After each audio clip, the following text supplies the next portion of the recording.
오늘 이 설교의 제목을 거룩한 습관이라 이렇게 붙여드렸습니다. 예수님이 가지셨던 습관 두 가지를 추적해 가면서 우리는 은혜를 나누려고 하는 것입니다. 때로 우리가 살아가는 삶의 현장 속에서 우리의 삶을 들여다보면 우리는 우물한 개구리 같은 삶을 산다라고 생각할 때가 있습니다. 내가 아는 것이 전부고 내가 경험한 것이 다 전부고, 그래서 내가 아는 것 또는 내가 경험한 것 바깥에는 전혀 인정하지 않는 그런 고집스러운 태도를 가지고 살 때가 있다, 그런 말씀입니다. 분명히 우물 바깥에 전혀 다른 큰 세상이 있는데도 불구하고 그런 걸 인정하려고 하지를 않는 것입니다. 이런 거를 철학자 프란시스 베이컨이라고 하는 사람은 동굴의 우상이라 하는 말로 표현했습니다. 평생을 동굴 속에 컴컴한 데 살았기 때문에 그 동굴 바깥에 나가면 눈이 부실 정도로 환하게 비치는 햇볕이 있고, 또 그리고 전혀 다른 새로운 세상이 있다고 하지만 그것을 아무리 알려줘도 아무리 설명해줘도 전혀 믿지 않는 그런 태도를 보이는 것, 그것을 동굴의 우상이라 이렇게 말하는 것입니다.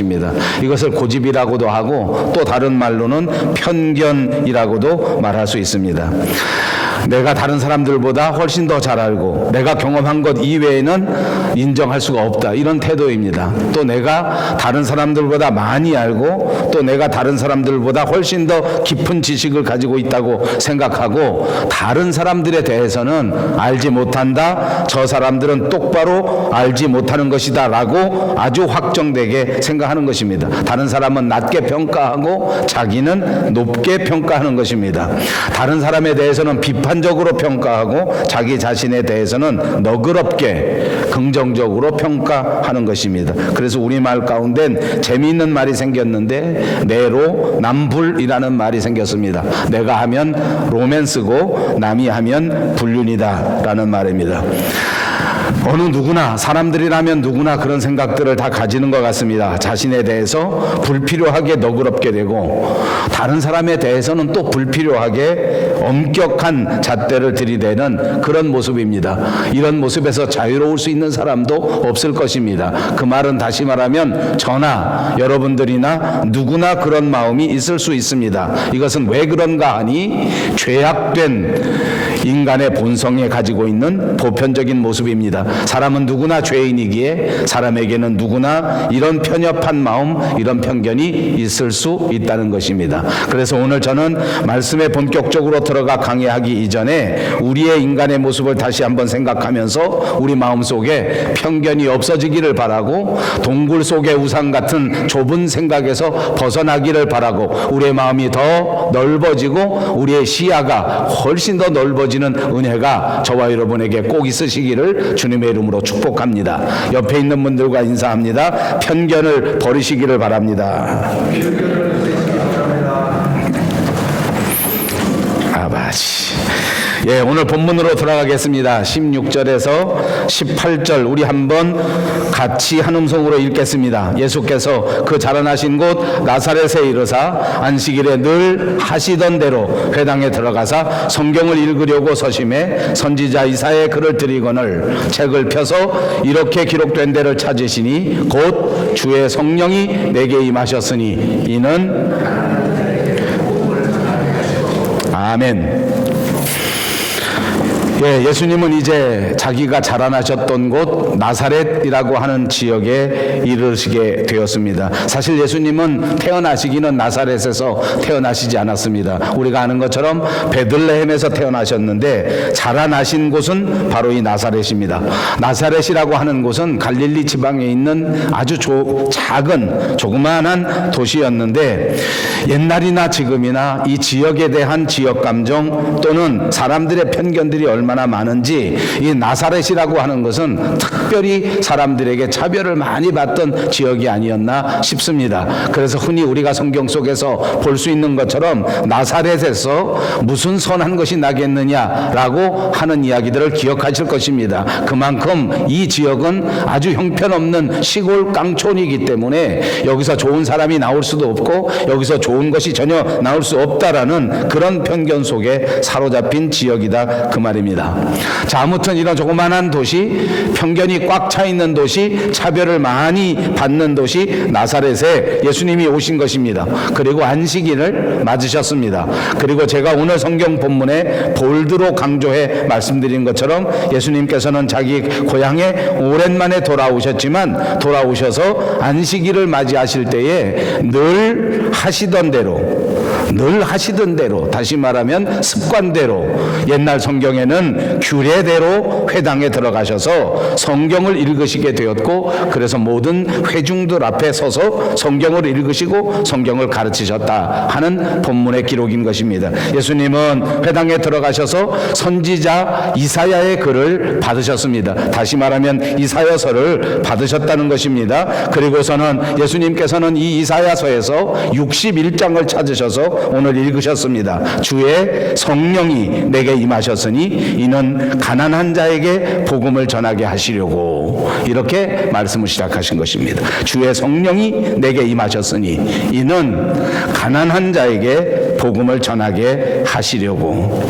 지금 예수님의 고향 나사렛, 바로 이 장소에서 예수님은 드디어 메시아의 사역을 시작하게 되는 것입니다. 이제 처음 공생애를 시작하시고 이제 당신이 메시아라고 하는 것을 만방에 선포하는 정말 중요한 그 순간이었습니다. 요즘으로 말하면 취임식이라고 말할 수 있을 것입니다. 여기서 예수님께서는 어떤 일을 하실 것인지, 무슨 연유에서 이런 일을 하시는 것인지, 앞으로의 소망과 희망은 어떤 것인지 하는 것을 자세히 풀어서 말씀하시는 것인데, 그 가장 중요한 순간에 메시아 사역의 성격을 선포해 주는 것입니다. 그 중요한 내용의 선포가 오늘 본문에 나오는 주의 성령이 예수님에게 임하셨다 하는 말입니다.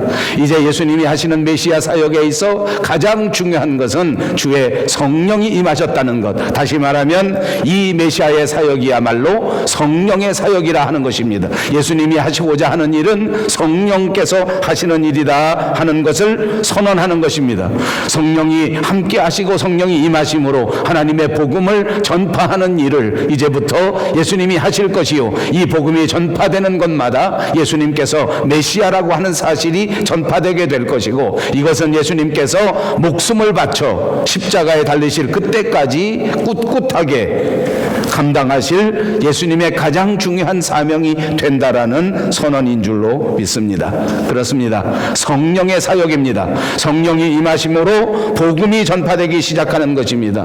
오늘 성령이 임하심으로 저와 여러분의 신앙생활이 시작되게 되는 것을 믿으시기를 바랍니다. 그렇습니다. 정말 중요합니다. 성령의 사역이야말로 오늘 우리의 신앙의 생활을 이끌어갈 뿐만 아니라 성령의 역사하심을 통하여 하나님의 교회가 세워지고 성령의 사역을 통하여 하나님의 복음이 만방에 전파되는 역사가 있게 된다는 것입니다.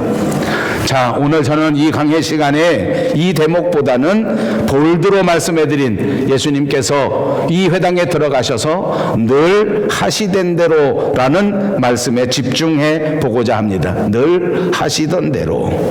이 말은 다시 말하면 평소에 하시던 일이라, 이 말은 다시 말하면 평소의 습관이시다라는 뜻입니다. 그리고 말씀드린 것처럼 과거 개역 성경에는 자기 규례대로, 자기가 세운 법칙대로, 자기가 세운 삶의 기준대로 살아가는 것이다 라는 말씀입니다. 저는 지난 금요 예배 때에 말씀을 전하면서 소위 말하는 노블리스 오블리제라고 하는 말씀을 드린 바가 있습니다. 이것은 귀족으로 높은 자리에 임한 사람들이 그만한 높은 도덕, 높은 기준, 높은 규례를 가지고 살아야 한다. 그러므로 우리 하나님의 사람들도 하나님의 아들이 되고 하나님의 딸이 되었을 때에는 세상 사람들이 감당할 수 없는 그런 높은 기준, 높은 규례를 가지고 살아야 한다. 예배하고 말씀 중심으로 살아야 할 뿐만 아니라 헌신하고 봉사하는 삶을 살아야 하고 정직한 삶을 살아야 한다 하는 말씀을 드린 바가 있습니다.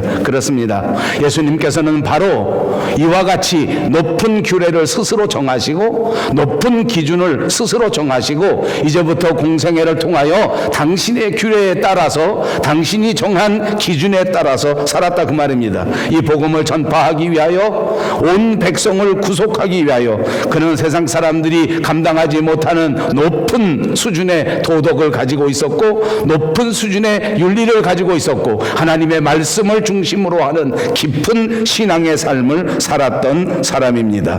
그렇습니다. 예배를 드리는 것이, 회당에 가는 것이 그분이 정한 규례입니다. 오늘 안식일을 맞았을 때에 하나님 앞에 나아가 예배하는 것이 오래전서부터 몸에 아주 익숙하게 배어져 있어서 늘 하시던 대로 삶의 한 부분이 되어 있었다는 표현이라고 생각합니다. 지금 예수님께서는 고향 나사렛으로 돌아오셨습니다. 그동안에 고향을 떠나 가버나움이라고 하는 지역을 중심으로 살고 계셨는데 아주 오랜만에 당신의 고향 나사렛을 찾아오신 것입니다. 이제 고향 사람들이 볼 때에 이 청년을 모르지 않았습니다. 예수님에 대하여 모르지 않았습니다. 예수님을 잘 알고 있었습니다. 그런데 오랜만에 예수님이 돌아오셨을 때에 고향 사람들은 예수님이 정말 많이 변하신 것을 알고 있었습니다. 나사렛에 살고 계셨을 때만 해도 그냥 보통 평범한 목수의 아들이었습니다. 그런데 지금은 예수님이 아주 유명인사입니다. 나사렛 사람들도 아무리 시골이라고 할지라도 다 들었습니다. 그는 이 나사렛을 떠나 세례 요한을 만났습니다. 당시에 가장 유명한 사람, 가장 막강한 사람 세례 요한을 만나 세례를 받으시지 않았습니까? 그때 세례 받을 때에 물에서 올라오시는 그때에 하늘이 갈라지면서 성령이 비둘기와 같이 내려오고 하늘에서 음성이 있어 너는 내 사랑하는 아들이라, 내가 너를 기뻐한다 하는 엄청난 역사가 있지 않았습니까? 사람들의 입으로 전해져서 나사렛에 있는 사람들도 이 소식을 들었습니다. 그 다음 예수님께서는 세례를 받으신 이후 광야에 나가 40일 동안 금식하셨습니다. 40일 동안 금식하시면서 하나님 앞에 기도했단 말입니다. 기도의 삶을 사신 다음에는 곧바로 광야에 나가 시험을 받으셨습니다. 시험을 받으신 그 과정을 통해서도 사람들이 깜짝 놀랄 만한 일들이 있었습니다. 이런저런 과정을 통하면서 예수님은 사람들에게 많이 알려졌을 뿐만 아니라 이제 모든 사람들에게 유명해진 소위 말하는 유명인사가 되었습니다. 이제는 예수님이 가는 곳마다 사람들이 구름대처럼 몰려옵니다. 이제는 예수님께서 더 이상 숨지 아니하시고 모여든 사람들에게 하나님의 나라를 전파하고 모여든 사람들에게 하나님의 말씀의 진정한 뜻을 가르쳐 주시고, 예수 믿으려면 하나님의 뜻을 따라 살려고 하면 어떻게 사는 것이 하나님을 기쁘시게 하는 것이다 하는 사역을 본격적으로 시작했습니다. 그러므로 이제 예수님은 더 이상 나사렛에 있는 이름 없는 평범한 목수의 아들 정도가 아니었습니다. 이제는 정말 유명한 사람이 된 것입니다. 본문 14절 15절에 보시면 예수께서 성령의 능력으로 갈릴리에 돌아가시니 그 소문이 사방에 퍼졌고 친히 그 여러 회당에서 가르치심에 뭇사람에게 칭송을 받으시더라. 이런 기록이 있습니다. 이미 유명인사가 됐단 말입니다. 이렇게 유명해진 예수님께서 당신의 고향 나사렛으로 다시 돌아오셨습니다. 그리고는 늘 하시던 대로 평소의 습관대로 회당에 가서 예배를 드렸습니다. 이제 예배를 드리려고 그 회당에 들어가니까 그 회당에 있는 회당장이 예수님을 알아보고 예수님에게 말씀을 부탁한 것입니다. 회당장이라고 하는 것은 말 그대로 회당의 책임자입니다. 그래서 이 회당에서 드려지는 모든 예배를 주관하는 그런 권한을 가지고 있는 사람이 회당장인데, 이 회당장은 그러므로 자기 회당 안에 유명한 랍비가 오거나 자기 회당 안에 유명한 교사가 오게 되면 그날 예배를 집례해주고 그날 말씀을 가르쳐달라고 부탁하는 것이 그분들이 늘 하는 일이었습니다. 예수님을 알아보고 그분이 이미 유명한 사람이 되었기 때문에 그 회당장은 예수님에게 말씀을 가르쳐 주실 것을 부탁하게 된 것입니다.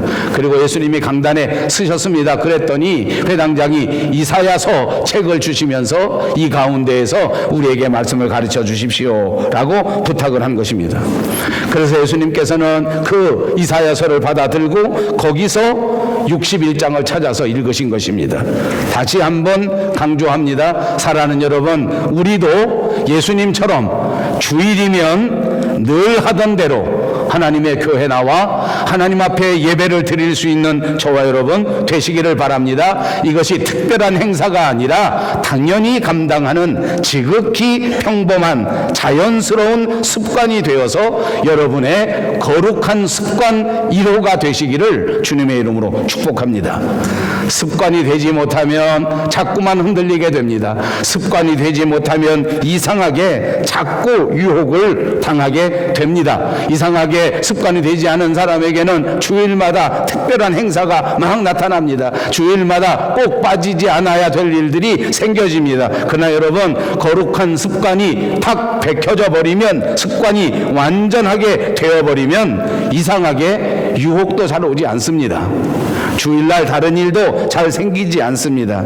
여러분, 오늘 예수님의 이 습관을 바라보면서 우리도 어떤 경우에도 하나님의 교회를 소중히 여기고 하나님의 교회에서 벌어지는 이 주일 예배에 한 번도 빠짐없이 꼭 참석해야 되겠다라고 굳게 결심하시기 바랍니다. 그리고 거룩한 습관을 만드시기를 다시 한번 주님의 이름으로 축복합니다. 왜냐하면 하나님의 교회에 찾아오는 것을 하나님이 가장 기뻐하시기 때문입니다. 하나님의 교회에서 하나님 앞에 예배드리는 것을 하나님이 가장 기뻐하시기 때문입니다. 이것이 예수님이 가지셨던 가장 주요한 첫 번째 습관이다 라고 말씀드립니다. 두 번째, 하나 더 강조하려고 하는 것은 예수님께서는 사람을 중요시하는 습관을 가지셨다 하는 것입니다. 사람을 중시하는 것. 그렇습니다. 예수님은 형식보다 사람을 중요하게 생각했을 뿐만 아니라 언제나 일보다도 사람을 중요시하는 습관을 가지셨습니다. 복음서에 보면 예수님이 안식일에도 이런저런 일들을 많이 하셨는데 그런 기록에 대하여 많이 기록되어 있는 것을 볼 수가 있습니다. 예수님이 안식일에 하신 일은 지금 말씀드린 것처럼 크게 두 가지로 볼 수 있는데, 하나는 이렇게 안식일에 가서 예배를 인도하고 이렇게 안식일에 가서 말씀을 읽어주고 말씀을 가르치는 일을 제일 많이 하셨습니다. 그리고 또 안식일에 하신 일이 있다고 하면 그 두 번째로는 병자를 고쳐주시는 일입니다. 여러분 생각해 보십시오. 오늘날 같은 날에는 주일날 병자를 고쳐준다고 하는 것이 그렇게 큰 문제가 되지는 않을 것입니다. 그러나 그때 당시에는 엄격한 율법의 시대였습니다. 예수님이 안식일을 지키고 나올 때에는 율법이 엄격하게 지켜지고 있었는데, 그때 유대인들에게 있어서는 이 안식일에 환자를 고쳐주고 병자를 고쳐준다는 것이 이게 얼마나 불경스럽고 이것이 얼마나 도전적인 일인가 하는 것을 우리는 생각해야 됩니다. 이 자체가 종교 지도자들에게는 받아들여질 수 없는 행위였습니다. 유대인들은 안식일을 거룩하게 지킵니다. 유대인들은 안식일에 하지 말아야 할 일들을 무려 316가지나 가지고 있었습니다. 밥을 먹을 때에도 팔을 몇 번 움직이느냐 하는 것도 규정에 만들어 놓았습니다. 걸어 다닐 때에도 안식일에는 몇 걸음 이상 걸어 다니면 안 된다는 것도 조목조목 제시해 놓았습니다. 그런데 예수님께서는 이 모든 규정을 어기시고 병든 사람을 고쳐주셨습니다. 아픈 사람을 불쌍히 여기시고 아픈 사람을 만져주시고 병자들을 고쳐주셨단 말입니다. 오늘 우리가 본문 조금 뒤에 가면 4장 31절에 있는데, 거기 안식일 안식일에는 귀신 들려 아파하는 사람, 귀신 들려 고생하는 사람을 안식일에 고쳐주십니다. 또 6장 6절에 보시면 오른손 마른 사람도 안식일에 고쳐주십니다. 그래서 그때 당시에 유대인들은 예수님이 눈에 가시처럼 예수님을 정말 미워하기 시작한 것입니다. 왜냐하면 그가 안식일의 법규를 어기고 병든 사람을 고쳐주고 안식일을 범한다고 생각했기 때문에 예수님을 아주 극단적으로 싫어하게 된 것입니다. 그래서 유대인들은 예수님을 잡아놓으려고 합니다. 그래서 유대인들은 어떻게 하든지 예수님을 붙들으려고 올무를 놓고 기다리기도 했습니다. 그래서 이제 누가복음 6장 6절에 보면 이런 이야기가 등장합니다. 서기관과 바리새인들이 어떻게 하든지 예수님을 잡아놓을 증거를 붙들기 위해서 예수님을 미행하고 예수님을 쫓아다닙니다. 그런데 어느 날 보니까 예수님이 여지없이 그 회당에 들어가서 손 마른 환자를 안식일에 고쳐주신 것입니다.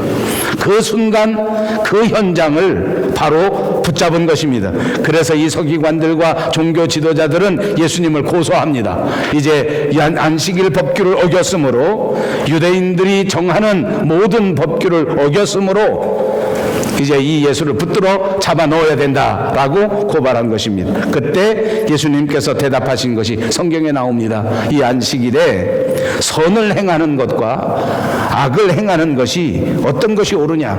이 안식일에 생명을 구하는 것과 생명을 멸하는 것이 어느 것이 옳으냐? 예수님은 이 생명을 구원하는 일이 훨씬 더 중요하다고 생각했습니다.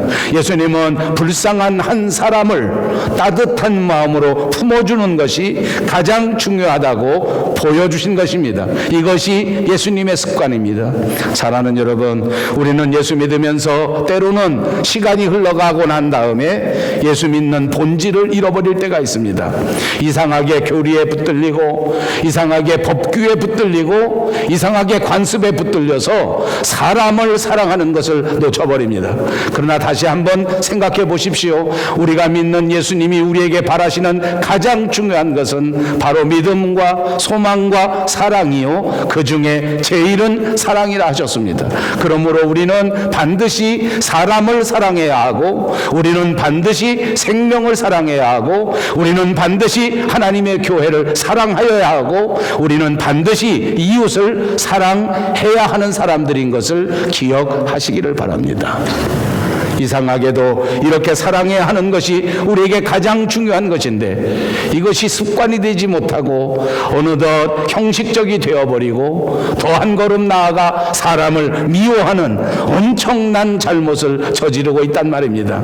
조직적으로 미워합니다. 조직적으로 시기합니다. 조직적으로 질투합니다. 사람들끼리 편을 갈라 다른 사람들을 미워하고 시기하고 질투한다면 이것은 우리의 믿음의 본질에서 가장 중요한 것을 놓치고 있다는 말입니다. 사랑하는 여러분, 저는 우리 밴쿠버 용성교회가 이처럼 사람을 중요하게 생각하고 생명을 중요하게 생각하는 교회가 되기를 간절히 소망합니다. 법규보다 앞서는 것이 사람이기 때문입니다. 규칙보다 앞서는 것이 사람입니다. 관습보다 더 중요한 것이 사람입니다. 아무리 관습에 맞지 않다고 할지라도, 아무리 세상적인 유행을 고려한다고 할지라도 사람은 그보다 훨씬 더 중요한 존재입니다. 그러므로 사람을 아끼고 사람을 사랑하는 그런 교회가 되어야 합니다. 우선적으로 사람을 세우고, 우선적으로 사람을 받들고, 우선적으로 사람을 사랑하는 저와 여러분, 우리 교회가 꼭 되시기를 주님의 이름으로 축복합니다.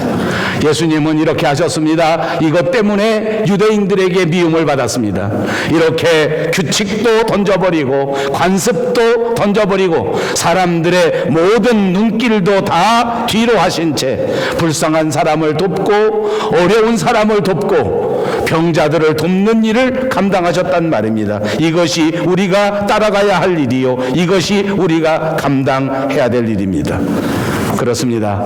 예수님은 사실 이렇게 사람을 사랑하고 사람을 중시하는 습관 때문에 유대인들에게 미움을 받고 결국은 유대인들에게 핍박을 받고 결국은 이것 때문에 십자가를 지게 될 것이라는 사실을 잘 아셨습니다. 이렇게 사랑하다가는 자기 자신이 위험에 빠지게 될 것이라는 것을 너무나 잘 아셨습니다. 그럼에도 불구하고 예수님은 이 생명을 살리는 일에, 이 사람을 사랑하는 일을 포기하지 않았습니다. 우리는 어떻습니까? 우리는 사람을 볼 때 생명으로 보지 않습니다. 우리는 사람을 볼 때 사랑의 대상으로 보지 않습니다. 우리는 사람을 볼 때 겉으로 드러나는 조건과 모습과 외형을 가지고 판단하는 습성이 얼마나 많은지 모릅니다. 여러분, 제가 목회를 하면서 보니까 저는 처음 목회를 할 때 특별히 젊은 청년들과 더불어 목회를 하는 청년 목회로 시작했습니다. 그래서 저는 목회 초년병 때에 사귀었던 청년들이 지금도 교류를 하고 있는 분들이 적지 않게 많이 있습니다. 그들이 다 젊었을 때 이렇게 신앙생활을 시작했습니다. 저는 그래서 목사의 경력 가운데 장례식을 치른 것보다는 결혼식을 주례해 준 횟수가 훨씬 더 많습니다. 몇 번을 했는지 기억이 나지는 않습니다만 저는 31살서부터 교인들의 결혼식에 주례를 하기 시작했습니다. 젊은 사람들이 많습니다. 처음에는 뭣도 모르고 중매도 많이 했습니다. 소개도 많이 해주고, 제가 목사를 한 5년쯤 하고 난 다음서부터는 절대로 중매를 하지 않습니다. 이유는 말씀드리지 않겠습니다. 교회 다니는 청년들이 하는 거짓말, 누구나 하는 거짓말 뭔지 압니까? 목사님, 저는 믿음만 있으면 돼요. 아버지, 저는 처음에 여자들한테 많이 속았습니다. 나는 남자 다른 거 안 봅니다. 믿음만 좋으면 됩니다. 그래서 중매를 해줍니다. 중매를 하고 선을 보고 돌아와서 첫 번째 목사님 다 좋은데 키가 작아서 안 됩니다. 아버지, 여자들만 그런 줄 알았습니다. 남자는 훨씬 더 앞뒤다. 하나님이 정해주면 됩니다. 아이고, 갔다 와서 목사님, 아이고 저렇게 생겨가지고 안 됩니다. 외모 필요 없고요, 마음씨만 좋으면 됩니다. 웃기고 있네. 조건은 필요 없고요, 성실하기만 하면 됩니다. 웃기고 계시네. 아버지, 진짜 제 경험해 보니까 웃자고 하는 말입니다. 결혼하기 전에는 그렇게 열심히 기도하고 정말 말씀대로 살 것 같이 보이던 젊은이들이 막상 딱 결혼하려고 하니까 그냥 겉에 것만 보더라고요. 외모가 어떠한지. 여자는 무조건 남자의 키를 봅니다. 그런 면에서 볼 때 우리 이 장로님은 진짜 행운아야. 저렇게 하지 어떻게 결혼했을까? 아버지, 미안합니다.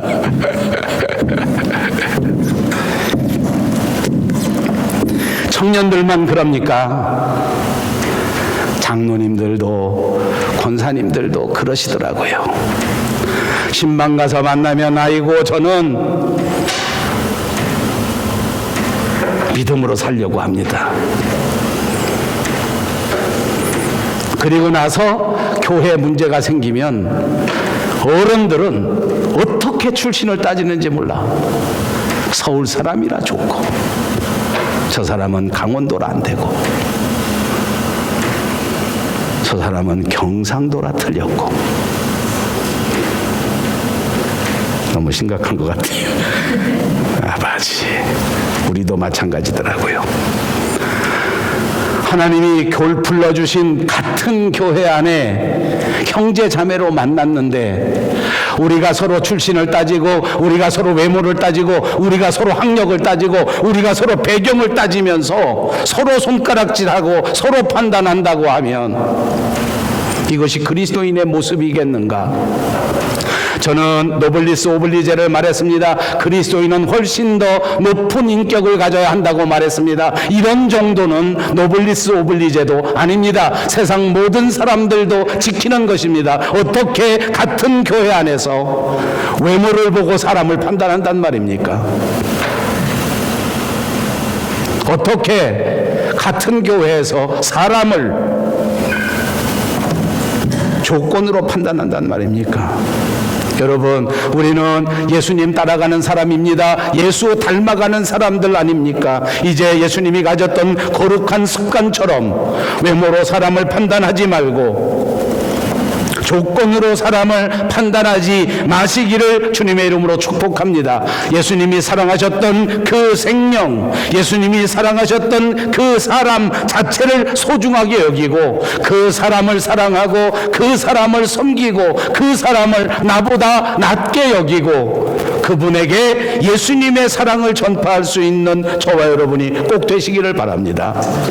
예수님이 사랑하신다는데, 예수님이 만드셨다는데 어떻게 같은 가정 안에서, 같은 직장 안에서, 같은 교회 안에서 미워하고 질투하고 욕하고 살아가면 되겠습니까?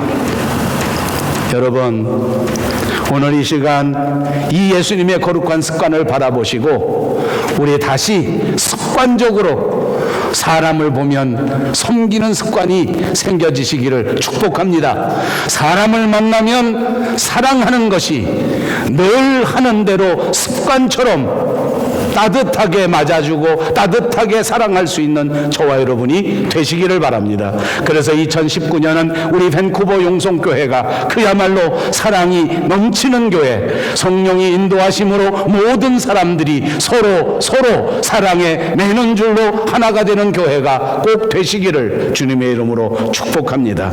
그렇습니다. 성령께서 함께 하시면, 우리 하나님께서 우리에게 힘을 주시면 우리는 예배드리는 것도 늘 하는 것처럼 습관으로 감당할 수 있습니다. 하나님이 함께 하시면 우리는 생명을 소중히 여기고 사람을 소중히 여기는 거룩한 습관을 가지게 될 줄로 믿습니다. 우리 모두 이런 거룩한 습관으로 거듭나는 새해가 되셔서 이제 2019년을 마지막 보내는 연말에는 아름다운 열매를 주렁주렁 매어 달리고 하나님 앞에 칭찬받을 수 있는 저와 여러분, 우리 교회가 꼭 되시기를